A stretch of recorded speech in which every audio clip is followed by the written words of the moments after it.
Pemirsa, sebanyak 600 siswa SMA Negeri 16 Palembang mengikuti vaksinasi Sinovac dosis pertama. Dalam pelaksanaan vaksinasi ini ditinjau langsung oleh Wakil Wali Kota Palembang, Fitriyanti Agustinda bersama jajaran.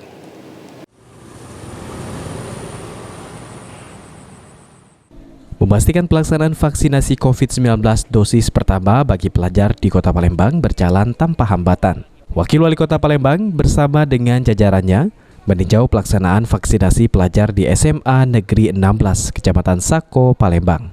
Setibanya di SMA Negeri 16, Wakil Wali Kota Palembang langsung menjumpai para siswa yang menunggu antrian vaksinasi dan dilanjutkan audiensi bersama para siswa dan tenaga pendidik.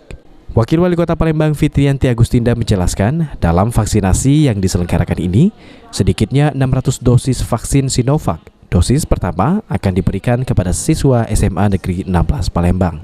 Hal ini untuk mendukung pelaksanaan PTM terbatas dan menjaga para siswa dari paparan COVID-19. Jika dengan upaya vaksinasi ini masih didapati siswa yang terpapar COVID-19, maka sekolah yang bersangkutan akan ditutup kembali guna mencegah terbentuknya klaster sekolah. 600 siswa kita laksanakan vaksinasi Sinovac.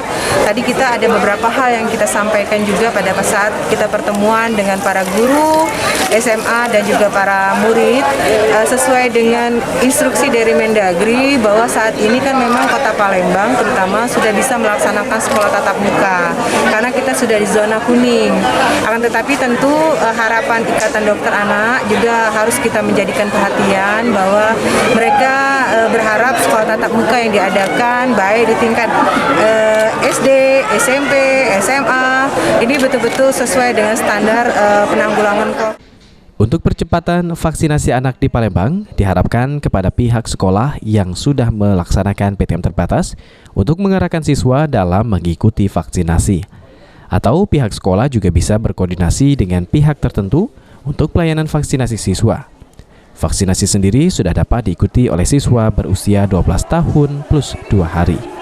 Sandi Pratama, PAL TV.